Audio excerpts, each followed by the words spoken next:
Hi, I'm Tim Ford. Welcome to the Hay Matters podcast, where the Feed Central and local ag team unpack the very best of what's happening in Australia's fodder industry. From planting through to baling, testing and feeding, we cover the characters and the information that matters most to everyone in the supply chain. Hi, it's Steve Page here from Feed Central and Local Ag. And this afternoon I'm with Grant Alday and just presenting Grant with his National Quality Feed Test Award and his National Quality Visual Award. Welcome, Grant, and thank you for having me. Can you give us a little bit of information on your farming operation here? Thanks, Steve. Thanks for dropping in. Yes, my wife Bron and we farm at Sea Lake in northwest Victoria. We're predominantly croppers, but we do always sow some hay, and then we opportunity cut hay depending on the season, whether it's frost or weed burden or something like that. We grow wheat, barley, lupins, lentil, canola and field peas generally, and we always make sure we have some oat and hay, and we generally grow some veg hay as well. Last year we cut lentil hay, wheat hay, barley and oats. And some veg. So we had quite a range of hay last year, and wasn't all planned. Some of it was, well, most of it was driven by frost, and it really took us from breaking even to making a profit. So it was a somewhat difficult decision for a short period, and then it turned out to be a fantastic choice in the end. So yeah, that's where we're at. Can you tell us, in a normal year, what would your percentage of hay production to grain production be? Area-wise, oat and hay is generally 8 to 10% of area, and veg would be another 8 to 10%, but that would depend on soil type.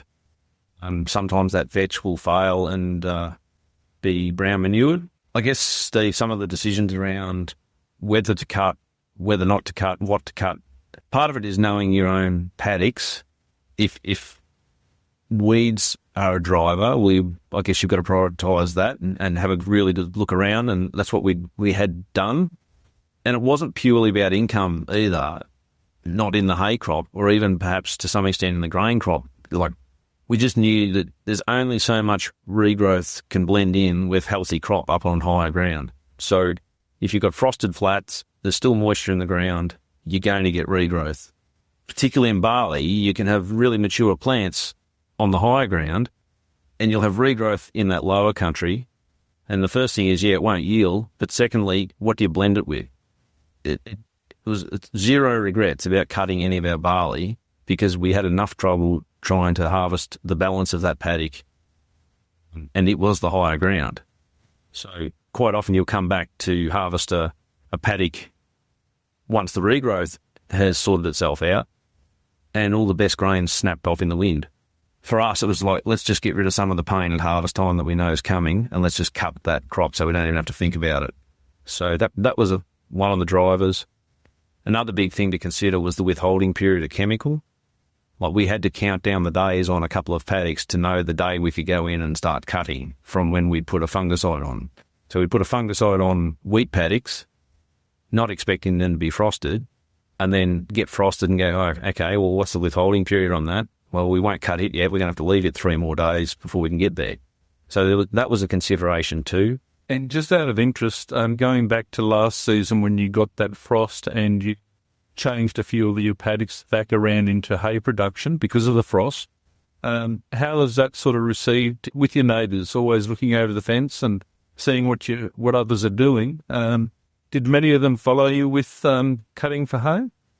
No, I didn't see a lot of hay cut, but I will say that we probably sowed a little bit earlier than some, which put us in more of a frost window, and we do have more of a frost-prone farm. But there were some that are always anti-hay for whatever reason.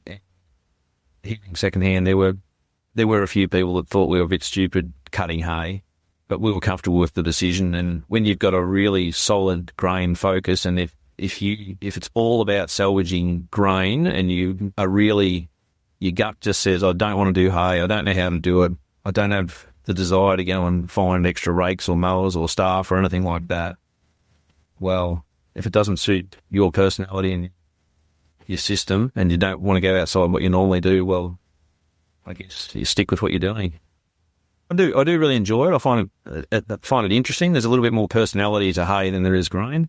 Once grain's in a silo, it's pretty much grain. But you go loading hay during the year and you pull the face off a bay and go, geez, that's got heaps better coal than I remembered, and it's good shape and sits on a truck nice, and it's, you know what paddock it came from and what part of a paddock and a bit of a story behind how you put it together. It's a bit more relatable than grain. But at the end of the day, it's about profit, but it's still a satisfying process if you do it right, I think. So that decision to go to hay, there would have been a few little challenges with that decision with staff and contractors, and how did you overcome that? Yeah, it was a bit frustrating because it was such a poor season. We didn't think we needed extra staff to help with our oat and hay. We just didn't think we'd have enough work to bring in a couple of backpackers. We had a couple of backpackers coming for harvest, but not for hay. So once we swung to hay, it kind of became our harvest, or more of our harvest. So straight away, find another tractor, find 2 more staff, find 2 more beds, just organise a contractor to cut some hay, convert one of the headers to be able to cut some hay, and that all changed pretty quickly. Like, fortunately, we didn't have to unwind any grain contracts or anything like that. That was all fine, and thankfully we had plenty of seed. When we went and cut lentils, we cut a couple of thousand bales of lentil hay. That was fine. We already had seed in the silo, so that side of it was all ticked that box. Yeah, it only took us a couple of days to work out, well, that's the right direction to go, and then it's just a matter of working out how we can make it happen. So it's not a massive thing, but it just turned things on its head a little bit. So when you bring people over for harvest and do hay, and then you've got to ask them whether they're prepared to paint a house to get extra hours, it's not ideal, but they were happy with it and it worked out well. So, Greg, just wanted to touch base on the marketing again of hay, and the difference with your cash flow situation with grain compared to hay. Would you like to elaborate on that a little bit for us? Yeah. As I mentioned in the past, the greatest amount of income out of hay has come out of export oat and hay, and that's really quite predictable. We know when that is going to occur. So in that respect, it's no different to grain most years. Now the interest rates have gone a little bit higher.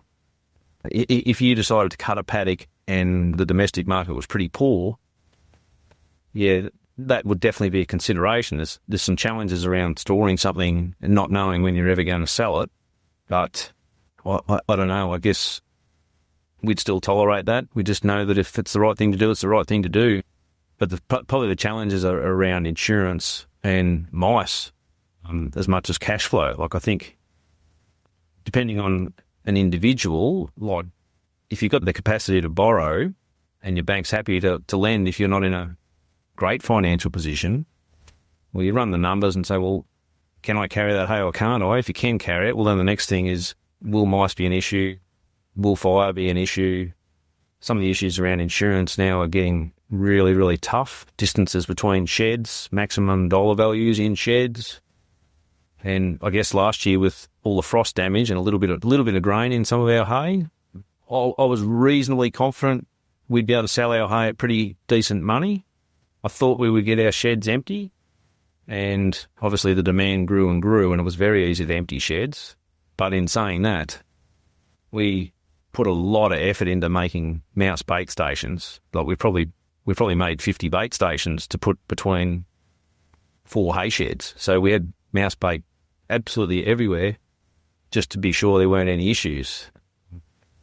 And, well, as it turned out, it may not have been necessary, but we have this little mouse, so it was good, yeah.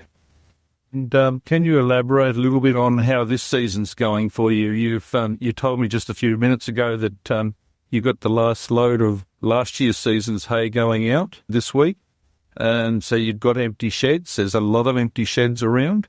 Are you going to be able to fill them all again this year, or how's the season going for you? I'll be shattered if we have to fill our sheds. It means we've had another frost. But we've got a little bit of open hay that came up well, but very little. We've got some wheat hay. We deliberately sowed as wheat hay because we didn't get a germination on last year's volunteer wheat. So it's wheat on wheat as hay. It was supposed to be oats on wheat. So it looks good. So anything sown before Anzac Day that got 8, 10, 12 mil of rain on the right soil type got up and looks good. But if you look at a district, so west of Sea Lake, look at an NDVI map today, there's a few paddocks around. I'm happy with a couple of ours, and I see a couple of our neighbours have got really good biomass, but it's still not going to be big tonnages. So, yeah, I just don't know where that will end. We may cut a paddock or two of barley yet that was sown before Anzac Day, but we'll have a good look around and make that decision soon, I guess. So what are you thinking? You talked about 9,000 bales last year. What do you think your hay production is heading towards at the moment? I know it's still early, but for this coming season. I haven't crunched numbers, but if it was, I don't know. I'd say typically we might only do, off the top of my head, 4, 5, 6,000 bales. So 10 was a lot to do for us. And so I'd be thinking this year we might be looking at 3, perhaps. It just depends what extra paddocks we decide to cut. Our priority really is to be grain growers. So, hay, we do the absolute best we can do. We really want to produce a good product, but to a real significant extent, it's there to support grain production long term. I don't know. It'll be an opportunity thing, I think, if we cut any more than 2,000 or 3,000 bales. Yeah. Yeah, thank you, Brad. It was lovely having a catch-up and a conversation, and thank you for all the information you've come through with today. And congratulations again on the award. Thanks again, Steve. Appreciate you dropping in. With Feed Central's Local Ag, you can connect with farmers and suppliers across Australia, increasing your market and ensuring you get the best deals wherever you are. List your machinery, livestock, feed and more for free. And take advantage of Local Ag's safe and secure payment system, CheckVault, to ensure all of your transactions are protected. Feed Central's Local Ag is providing Australian farmers with trusted connections and transparent trading. Hi, it's Steve Page here again from Feed Central Local Ag, and I'm back in the shed with Ben Wright from Central West Contracting. And congratulations, Ben. You're the heaviest cereal bale national award winner with Feed Central for this year. And, just having a look here with your shed and some maintenance that you're doing on the Crone. Can you tell us a little bit about that lot that you did to get that National Heavy Bale Award? Yeah, it was a bit of wheat and hay, a bit of wheat and straw. Sorry. It was I think it was harvested with like a rotary header, so it was pretty fine when we baled it. I guess would have packed in pretty nicely. They were some not bad looking bales from memory. Just a nice bit of moisture on them, baling up and pressed up quite well. Right. Oh, yeah. You've got an 8-string Crone here, and on that lot that you did, the average moisture of those bales was 14.2. The actual 8-string Crone baler. Can you tell me a bit about it? What's the advantages, disadvantages, maintenance-wise? How are they all going? Yeah, they're definitely an advantage at times. Baling, more denser bales, more strings to help hold the bales together with the extra pressure. Yeah, sort of what capacity can you do? How many bales can you knock out an hour? Or, how that goes for you? Yeah, at times you can... Good cereal hay, good cereal windrows, you sort of can get up to that bale every 20 seconds if you're sort of swinging off the tractor pretty hard, which I know you don't average that per hour, but it's at times it sort of punches out a fair few an hour, I guess. So, yeah, anyway. And you've had a couple different types of balers before. I know you had a 6-string before one of these 8-stringers. You've got 2 8-stringers there going now. So can you tell us the difference between those in capacity? Yeah, we had 2 6-stringers before the current 2 8-stringers. The 6-stringers are good, but like I say, I had a few string dramas, VFS issues like in the feeder system because they're just not as heavy duty as what the 8-stringers are. Just not as heavy as the 8s. So, what string type do you use, and is there a reason for that? Yeah, we've been running the Pope Blue Tiger Triple X for the last few years. It seems pretty soft on the nodders, good price and easy to get. But other than that, seems to work really well for us in the two balers. So, and the advantages of getting those heavier bale weights. Do you want to talk about that? Yeah, definitely. So storage, I suppose storage is really one of the big things. Storage, more tonnes per cubic metres.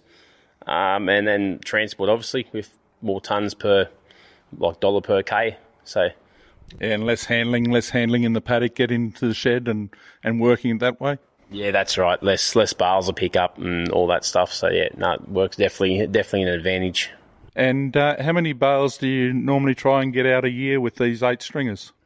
Oh, they usually do about anywhere from 15 to 20,000 each, I suppose. So.